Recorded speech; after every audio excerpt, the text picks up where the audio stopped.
Oh, hey. Hello there. My name is Callie.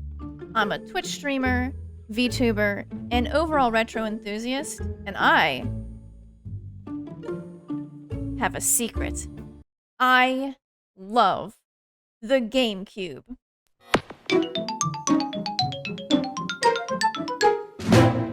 That's right, the Gamecube. How could you not love this thing? It's purple, it's portable, it's got one of the best game libraries ever. Fight me. And most importantly, it was the first and most played console that I ever owned. I had a pretty great childhood growing up with this thing, and my collection as a kid included some of the all-time greats, like Luigi's Mansion, Super Mario Sunshine, Kirby Air Ride, and of course, the original Animal Crossing. But despite getting to play some great games as a kid, my collection was still pretty small. That's kind of small. My parents really didn't have a lot of cash to shell out on a ton of new games, and getting to rent one at our local Blockbuster was a special little treat that didn't happen very often. So recently, I've begun wondering what other gems in the GameCube's library I've been missing out on for all of these years, just because I never got to play them when I was younger. And that is exactly why I've decided to wonder no longer, because I am going to play every GameCube game. Sort of. There are going to be two caveats to this challenge.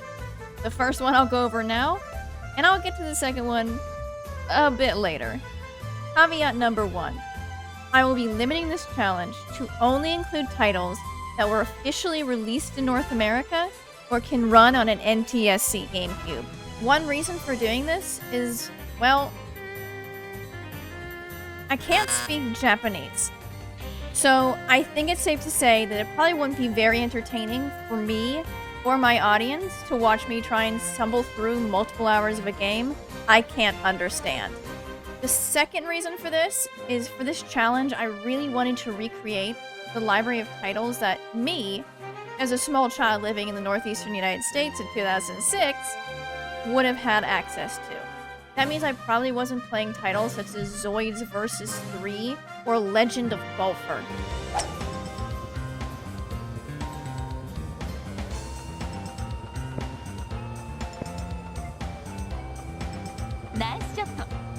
No matter how much I would have wanted to.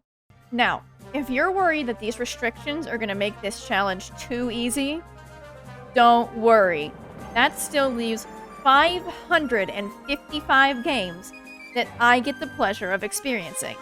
But now that that part is sorted, let's talk about how I'm actually going to go about trying to complete this challenge.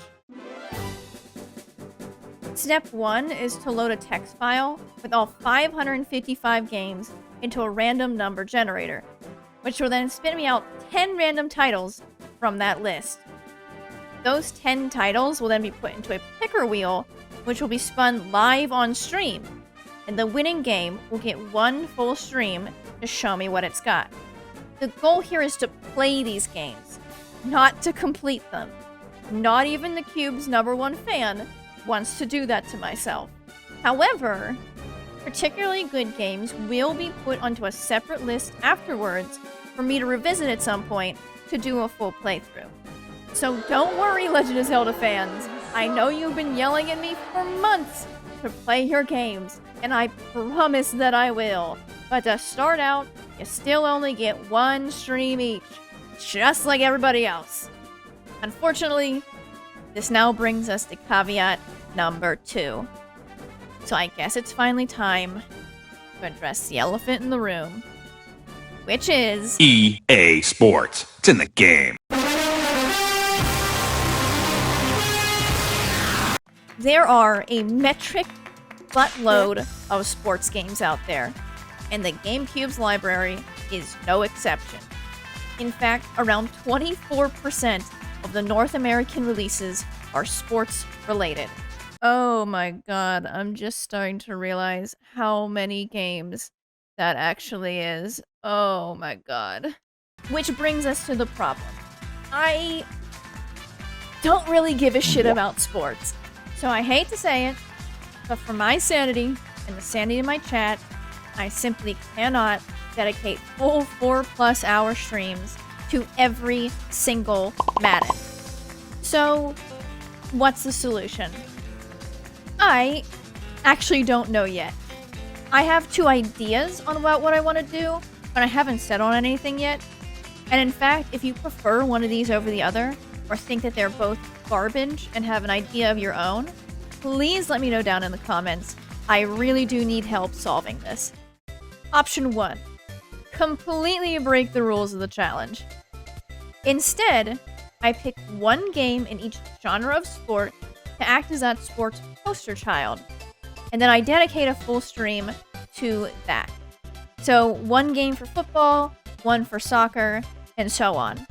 And while, yes, I understand that doing this would mean I would actually not be playing every GameCube game, if EA couldn't give enough of a shit to make these 2 games noticeably different, except for the numbers in the title, then why should I treat them as such? Option 2. I do play every single sports game in the library, but I drastically reduce the time spent on each game to around 20 minutes each, with 1 stream dedicated to a certain sport. While this probably means I wouldn't get very far into any of these games, I would still be able to say I stuck to the challenge. So what do you think? Do you like any of those ideas? Do you think they're both bad? Let me know. This is generally the one and only hurdle I'm having trouble getting over. But other than that, that's the gist of it. I will be making an announcement over on my Twitter and on my Discord when I'm finally ready to start kicking this whole thing off. So I would love for y'all if you followed me over there if you'd like to be kept updated. But until then, have a wonderful day. Thank you so much for watching, and I cannot wait for y'all to join me on